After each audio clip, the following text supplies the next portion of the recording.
کیا انبیاء اکرام کا بھی قیامت کے دن حساب ہوگا؟ ایک بھائی نے ڈرتے سوال بھیجا تھا میں چٹ کے اوپر کہ ہمارا تو حساب و کتاب ہو رہا ہے، کیا نبیوں سے بھی اللہ تعالیٰ پوچھے گا؟ تو سر اللہ تو اللہ ہے، باقی تو سب مخلوقات ہیں۔ تو اس میں آپ دیکھیں یہ وہ آیت پھر میں نے اس کے ثبوت میں پیش کی تھی، ویسے تو کئی ایک آیات ہیں۔ سورۃ المائدہ کا آخری رکوع پورا ہی عیسیٰ ابن مریم کی اور اللہ کی گفتگو ہے توحید کے حوالے سے، لیکن یہ سمجھ لیں جڑ جو ہے نا اس عقیدے کی قرآن میں اس آیت کے ساتھ فَلَنَسْأَلَنَّ الَّذِينَ أُرْسِلَ إِلَيْهِمْ، سو ہم ضرور پوچھیں گے ان سے جو بھیجے گئے تھے، جن کی طرف یعنی جو امتیں تھیں ان سے ہم پوچھیں گے، وَلَنَسْأَلَنَّ الْمُرْسَلِينَ، اور ہم ضرور پوچھیں گے رسولوں، یعنی امتوں کی بھی جواب دہی ہوگی کہ تم نے پیغمبروں کی دعوت پہ لبیک کہا یا نہیں کہا، اور پیغمبروں سے بھی اللہ پوچھے گا کہ تم نے ہمارا پیغام پہنچایا یا نہیں پہنچایا، یعنی دونوں کا حساب ہوگا، صرف امتیوں کا نہیں ہونا، پیغمبروں کا۔ حالانکہ اللہ کو تو پتا ہے کہ پیغمبروں نے پہنچا دیا، امتوں نے قبول نہیں کیا سوائے چند ایک لوگوں کے، لیکن پھر بھی حساب و کتاب تو ہونا ہے۔ اور بلکہ انبیاء کرام نے پھر امتوں کے حق میں یا ان کے خلاف گواہی دے دی۔ اسی کانٹیکسٹ میں وہ آیت ہے نا سورہ النساء کی آیت نمبر 41 جو بخاری و مسلم دونوں میں حدیث ہے، اس کانٹیکسٹ میں کہ عبداللہ ابن مسعود کہتے ہیں کہ نبی صلی اللہ علیہ وآلہ وسلم ممبر پہ تھے اور آپ نے مجھے اپنے قریب بلایا اور کہا عبداللہ آؤ ہمیں قرآن سناؤ۔ حدیث بخاری میں بھی ہے، مسلم میں بھی۔ کہتے ہیں میں نے عرض کیا اللہ کے نبی علیہ السلام قرآن تو آپ پہ نازل ہوا ہے، میں آپ کو قرآن سناؤں؟ تو آپ نے فرمایا مجھے دوسروں سے قرآن سن کر لطف آتا ہے۔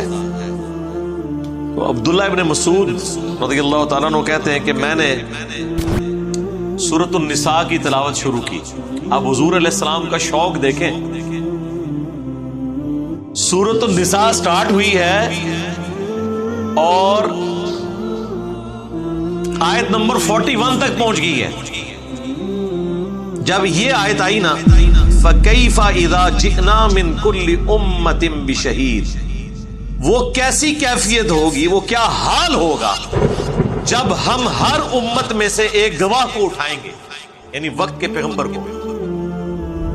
وَجِئْنَا بِكَ عَلَىٰ هَٰؤُلَاءِ شَهِيدًا، اور اے نبی ہم تمہیں گواہ اٹھائیں گے ان کے اوپر، یعنی اپنی اس امت کے اوپر۔ ظاہر ہے اس وقت تو مشرکین عرب ان کے حوالے سے بحث پوری امت کے اوپر۔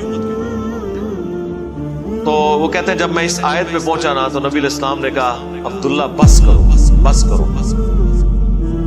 وہ کہتے ہیں میں نے نگاہ اٹھا کے دیکھا تو اللہ کے نبی علیہ السلام کی آنکھوں سے آنسو رواں تھے کہ مجھے اپنی امت کے خلاف گواہی دینی۔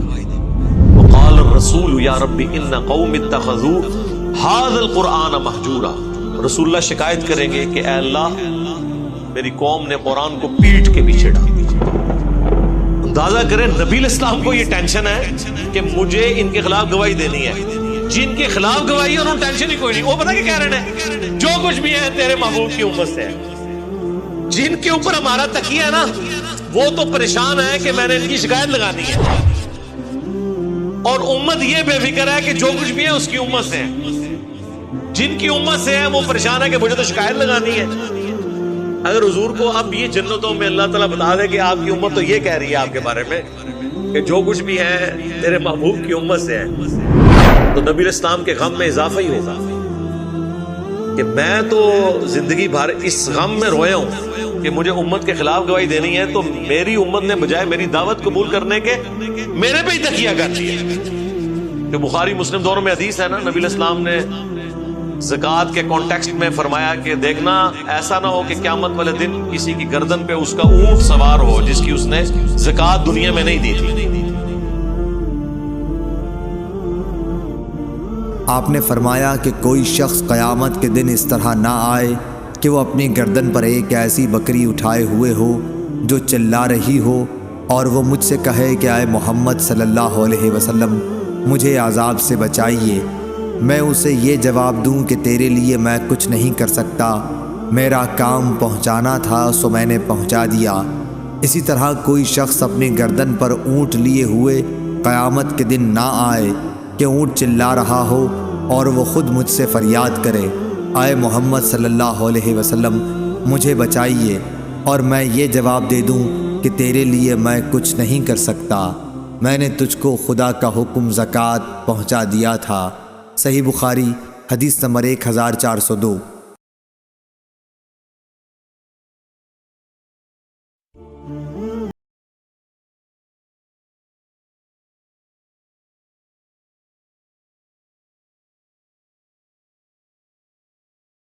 بخاری اور مسلم دونوں میں حدیث ہے، اے میری بیٹی فاطمہ، میرے مال سے جو کچھ لے لینا ہے وہ لے لو دنیا میں، آخرت میں اگر اللہ کے حضور پکڑی گئی تو میں تمہارے کچھ کام نہیں آؤں گا۔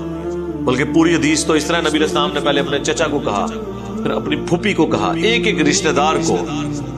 وہ سورہ الشعراء کی آیات نازل ہوئی نا کہ آپ اپنے قریبی رشتہ داروں کو ڈر سنائیے۔ رسول علیہ السلام نے کہا، اے نبی کے چچا عباس، میرے مال سے جو کچھ لینا ہے لے لے، اگر اللہ نے تجھے پکڑ لیا میں تیرے کچھ کام نہیں آؤں گا۔ اے اللہ کے نبی کی پھوپھی صفیہ، میرے مال سے جو کچھ لینا ہے وہ لے لے۔ ایک ایک کا نام لیا، اس کے اینڈ پہ آتا ہے کہ اے نبی کی بیٹی فاطمہ۔ سب سے جگری رشتہ یہی ہو سکتا تھا، جو کچھ لینا ہے لے لے، لیکن آخرت میں اگر اللہ نے پکڑ لیا میں تیرے کچھ کام نہیں آؤں۔ تو نبی علیہ السلام تو امت کو بتا گئے۔